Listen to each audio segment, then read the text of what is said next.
नमस्कार, आज मी बनवणार आहे कारळाची चटणी।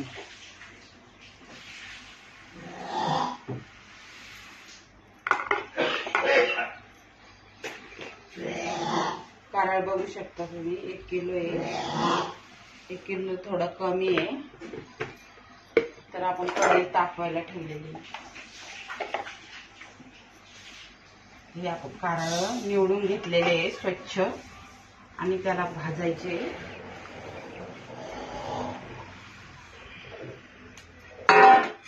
तर मस्तपैकी याला आपण भाजू। तुम्ही कधी खाल्लेली आहे का कारळाची चटणी? मला कमेंट मध्ये सांगा। आता पावसाळा चालू झालेला आहे, पावसामध्ये जर कधी आपल्याला चटणी खाऊ वाटली तर ही चटणी खूप छान लागते, बस बाजरीच्या भाकरी बरोबर।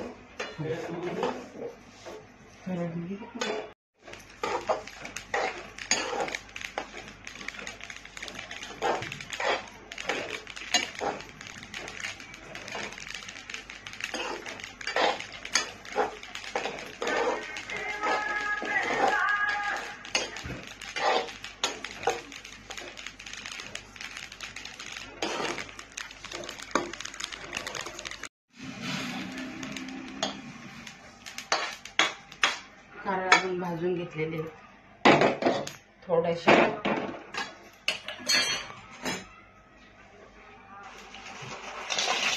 मिरच्या, तुम्हाला किती तिखट लागते ते तुम्ही टाकू शकता।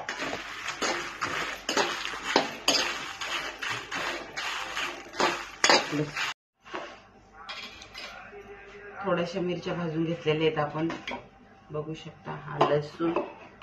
हा लसूण एवढा पावशेर असं,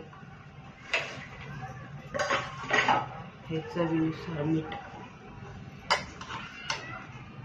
तर आपण याला मिक्सर मध्ये बारीक करून घेऊ।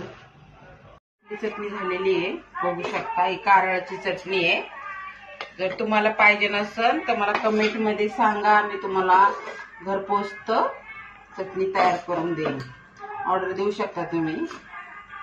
खूप छान लागते ज्वारीच्या भाकरी बरोबर, बाजरीच्या भाकरी बरोबर, चपाती बरोबर तेल टाकून जर खाल्ली ना खूप छान लागते पावसाळ्यामध्ये ही चटणी। पाहू शकता तुम्ही।